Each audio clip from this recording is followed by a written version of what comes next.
జై శ్రీరామ్ అందరికీ నమస్కారం. వెల్కమ్ టు న్యూస్ అఖండ. నేను మీ కస్తూరి శ్రీధర్. మిత్రులారా, ఈ రాహుల్ గాంధీను 56 ఏళ్ల చిన్నపిల్లోడని కూడా చూడకుండా ఈ భారతీయ జనతా పార్టీ నాయకులంతా కలిసి ఒక ఆట ఆడుకున్నారంటే ఈ రాహుల్ గాంధీ అసలు బండారాన్ని అయితే బయట పెట్టేశారు. సరే, రాహుల్ గాంధీకు మన దేశం పైన ఎంత గౌరవం ఉండాదో, ఎంత ప్రేమ ఉండాదో ఈ ప్రపంచానికి మొత్తానికి కూడా తెలియజేస్తా.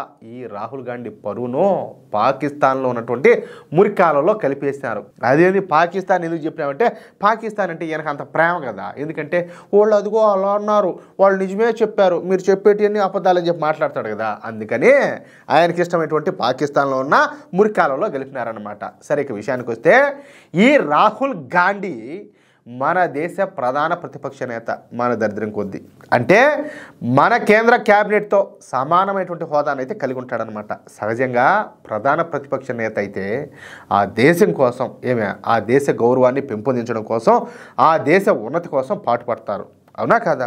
ఆ దేశ ప్రజల ఇబ్బందులను లేవనెత్తుతా అవి ప్రభుత్వం దృష్టికి తీసుకుపోతా దేశ ప్రయోజనాలను కాపాడడం కోసం పనిచేస్తూ ఉంటారు. ముఖ్యంగా ప్రభుత్వం చేసేటటువంటి తప్పులను తెలియజేస్తా ప్రభుత్వాన్ని సరైన మార్గంలో నడిపించే విధంగా పోరాటాలు చేస్తారనమాట. కానీ మన దౌర్భాగ్యం కొద్దీ, మన దురదృష్టం కొద్దీ, మన కర్మ కొద్దీ మన దేశంలో ప్రధాన ప్రతిపక్ష నాయకుడిగా ఈ రాహుల్ బాబా అయితే ఎంపుకున్నాడు. చూడండి, ఇలాంటి వాడు అలాంటి హోదాని అయితే చేపట్టినాడే, ఇంతకంటే దరిద్రం ఇంకేముంటుంది చెప్పండి.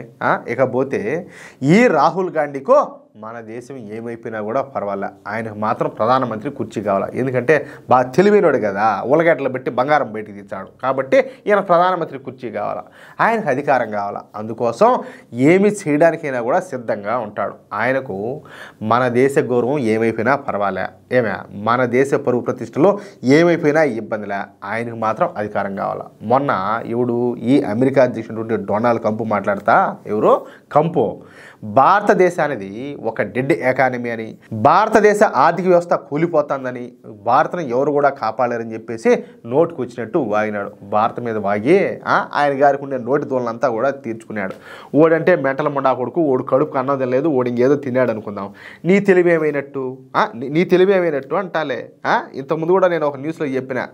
సరే, అంటే డొనాల్డ్ ట్రంప్ భారతదేశాన్ని అవమానించాడు కదా, భారతదేశ పరువు ప్రతిష్టలను మంటగలపాలని చెప్పి చూశాడు కదా. మరి అలాంటి పరిస్థితుల్లో మన ప్రధాన ప్రతిపక్ష నేత ఏం చేయాలా? డొనాల్డ్ ట్రంప్ వ్యాఖ్యలను ఖండించాలా. డొనాల్డ్ ట్రంప్ వ్యాఖ్యలపైన ఒక తీర్మానాన్ని ప్రవేశపెట్టి డొనాల్డ్ ట్రంప్కు హెచ్చరికలు జారీ చేయాలి. భారతీయులంతా ఒకటేనని చెప్పి చాటి చెప్పాలా. అంతేనా కాదా?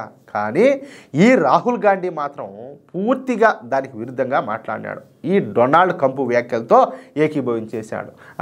కాదు, ఎన్నిసార్లు చెప్పినా అదే మాటలే. మీ మైండ్ యాడుండాది, యాడబెట్టొచ్చారు, మీరు అసలు మనుషులేనా? మీకు అసలు సిగ్గు, మానవ, లజ్జ అనేటివి మీకు ఉండాయా? మీకు మైండ్ అనేది పనిచేస్తుందా? కనీసం ఈరోజు భారతదేశం ఆర్థిక వ్యవస్థలో 4వ స్థానంలో ఉండాది. మోడీ గారు ప్రధానమంత్రిగా బాధ్యతలు చేపట్టక ముందు 11వ స్థానంలో ఉంది. అలాంటిది ఈరోజు 4వ స్థానానికి చేరుకునేది. మీ మైండ్ యాడమెంగన పోయింది, యాడికి పోయింది అంటాలే. ఎట్ట మాట్లాడుతున్నారు? భారత ఎకానమీ నిజంగా డెడ్ ఎకానమీ అని, భారతదేశ ఆర్థిక వ్యవస్థను మోడీ నాశనం చేస్తాడని ఏదో పెద్ద పోటుగాడు మారి మాట్లాడినాడు, దేశం పరువు తీశాడు. కాదు, ఆయనాడు కదా, మీ జేజనాయన, మీ తాత, ముత్తాత, ఆయన, మీ నాయనమ్మ, మీ నాయన, మీ అమ్మగారు, నువ్వు కూడా ఉన్నావు కదా షాడో ప్రధానమంత్రిగా. మీరంతా ఉన్నప్పుడు మీరు ఏమాత్రం డెవలప్ చేశారు దేశాన్ని? ఆర్థిక పరిస్థితి ఏమాత్రం మెరుగుపడింది? దేశంలో మౌలిక సదుపాయాల కల్పన ఏమాత్రం మెరుగుపడింది? మీరేం చేశారంటాలే స్కాములు తప్పితే కొంచెమన్నా ఉండమల్లా మాట్లాడేదానికైనా కూడా ఏం బతుకులు రా స్వామి.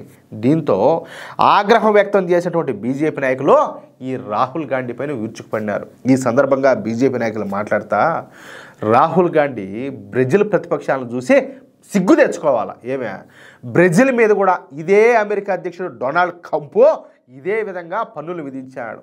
కానీ బ్రెజిల్లో పాలకపక్షం ప్రతిపక్షం అనే తేడా లేకుండా అమెరికా విధించినటువంటి అన్యాయమైన పన్నులకు వ్యతిరేకంగా రోడ్లపైకి వచ్చారు. తమ దేశ గౌరవాన్ని కాపాడుకునేందుకు నిరసనగా ట్రంప్ దిష్టి బొమ్మలను అదేవిధంగా అమెరికా జెండాలను తగలబెట్టినారు. దేశ ప్రయోజనాల విషయంలో వాళ్ళంతా కూడా ఏకతాటిపైకి వచ్చారు. ఇక్కడ ఏదే మన దేశ దిమాగాళ్ళు మాత్రం దేశాన్ని డెడ్ ఎకానమీ అని చెప్పేసి అవమానించినోడి తాట తీయాల్సిన పోయి మన తల్లి లాంటి భారతదేశం అమెరికాకి లొంగిపోయిందంటూ హేళన చేస్తున్నారు. ఎంత సిగ్గుమాలిన చర్య ఇది, ఎంత సిగ్గుమాలిన చర్య ఇది అంటాలే. భారతదేశం ఇప్పుడు అమెరికా ఆయుధాలపైన ఆధారపడకుండా, ఎక్కువ ఖర్చుతో ఆయిల్ కొనకుండా చౌకగా ఈ రష్యా నుంచి ఆయిల్ను అదేవిధంగా ఆయుధాలను సొంత ప్రయోజనాల కోసం కొనుగోలు చేస్తుంది. టెక్నాలజీ ట్రాన్స్ఫర్ లాంటి వ్యూహాత్మకమైనటువంటి ఒప్పందాలు కూడా చేసుకుంటుంది. కానీ ఈ మాత్రం జ్ఞానం కూడా ఈ రాహుల్ గాంధీకి అయితే లేకుండా పోయింది. అంటే ఏది మంచో ఏది చెడో కూడా ఆయన గారు తెలుసుకోలేకున్నాడు.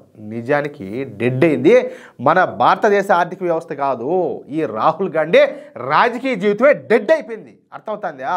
ఈ రాహుల్ గాంధీ కాంగ్రెస్ పార్టీనే డెడ్ అయిపోయింది. అసలు రాహుల్ గాంధీ ఏ దేశం కోసం పనిచేస్తాడో చెప్పాలా. అంటే కాసేపేమో పాకిస్తాన్కి సపోర్ట్ చేస్తాడు, కాసేపేమో చైనాకు సపోర్ట్ చేస్తాడు, ఇంకొద్దిసేపేమో ఈ అమెరికాకు డొనాల్డ్ ట్రంప్కు సపోర్ట్ చేస్తాడు. అంతే తప్ప స్వదేశానికి, మాతృదేశానికి, మన భారతదేశానికి, భారతదేశ ప్రజలకు ఈ రాహుల్ గాంధీ ఎప్పుడు కూడా సపోర్ట్ చేయడు.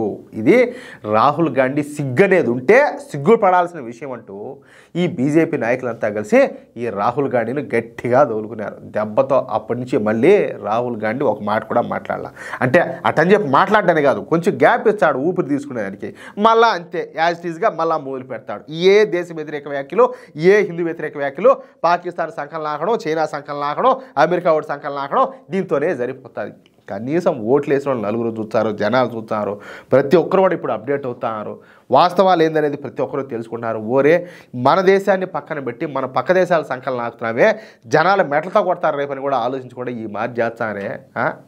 ఎట్ట మీరు అధికారంలోకి రావాలనుకుంటారు? ఇంకా మోడీ ప్రభుత్వం ఏదైనా తప్పు చేస్తే నిలదీయాలా, అరే మీరు ఇట్లా చేస్తారు, మనం కలిసి ఈ మాట చేద్దామని చెప్పాలా. ప్రజలకు ఆలోచన రావాలా, ఓరే వీళ్ళు ఇంత గొప్పగా ఆలోచన చేస్తారు, మోడీనే ఈ విధంగా చేస్తున్నాడంటే రేపు ఇదే రాహుల్ గాంధీ ప్రధానమంత్రి అయితే ఇంకా పరిపాలన ఎంత బాగుంటుందని చెప్పేసి ప్రజల్లో ఆలోచన రావాలి. అట్లాంటిది అసహించుకునే స్థాయికి, ఆ స్థితికి అయితే తీసుకుపోతారు. మీరు మళ్ళా రాజకీయ నాయకులు, మీ యొక్క పార్టీలు, మీ యొక్క బతుకులు ఏందో అంతే ఉన్నామంటే ఉన్నాం. ఎంతసేపటికి పక్క దేశాలు వాళ్ళు ఏదో చేస్తారు, వాళ్ళు ఏదో చేస్తారు, ఏరుకొని పెట్టుకుందాం అనేది తప్పితే దేశం కోసం బతకాలని ఒక్క రోజున, ఒక గంటన, ఒక నిమిషం, ఒక సెకండ్ అన్న ఆలోచన చేస్తారా? మీయే ఒక బతుకులేనా?